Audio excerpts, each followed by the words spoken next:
Here's a quick rundown of today's top stories. Wednesday, December 18th. Jane Veloso finally returns to the Philippines. Jane Veloso was back in Manila on Wednesday morning, December 18th, shortly before the sunrise that for her could symbolically mean a new beginning in a life fraught with misfortunes. Veloso, aboard a Cebu Pacific flight, arrived at the Ninoy Aquino International Airport around 5:40 a.m., signaling that she, who had been on death row since 2015, could surely live the life she would have nearly lost from a firing squad.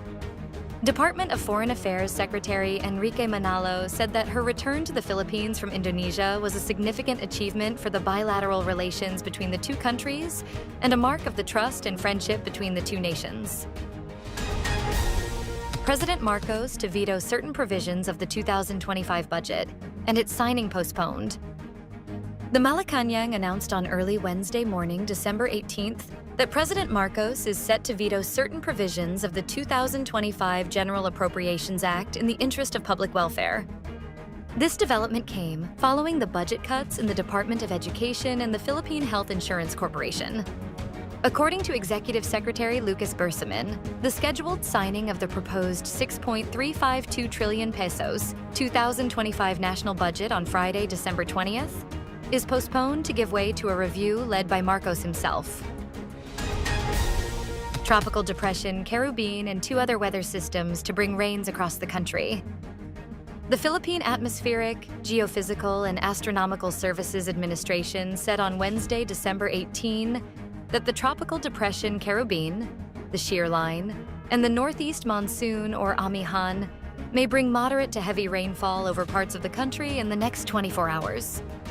In its 5 a.m. bulletin, Pagasa said Querubin maintained its maximum winds of 45 kilometers per hour near the center and gusts reaching 55 kilometers per hour while moving north-northeastward at 10 kilometers per hour.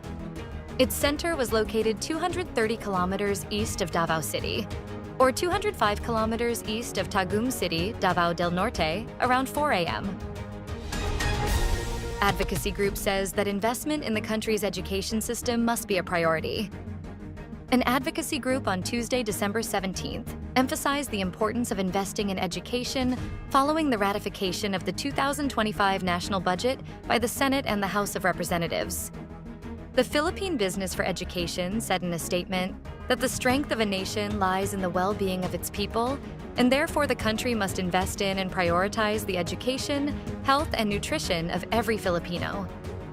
They also commended President Marcos's commitment to addressing the challenges in the country's education sector. PhilHealth vows to lower contribution rates and improve hospital coverage for its members. The Philippine Health Insurance Corporation has vowed to the House Committee on Good Government and Public Accountability that it would reduce its members' contribution rate from 5% to 3.25%, while also expanding hospitalization coverage by 50%. PhilHealth President and Chief Executive Officer Emmanuel Ledesma Jr. gave this commitment on Tuesday, December 17th, in response to the Solon's concerns that the agency must better utilize its substantial reserve funds for the direct benefit of its members. PhilHealth's surplus funds stand at 150 billion pesos, while its reserve funds exceed 200 billion pesos. House Speaker Romualdez underscores the need to postpone the Bangsamoro elections as bill gets the House's final approval. House Speaker Martin Romualdez has welcomed the approval on the third and final reading of the bill that seeks to postpone the first regular elections in the Bangsamoro Autonomous Region in Muslim Mindanao from May 12 next year to May 11, 2026.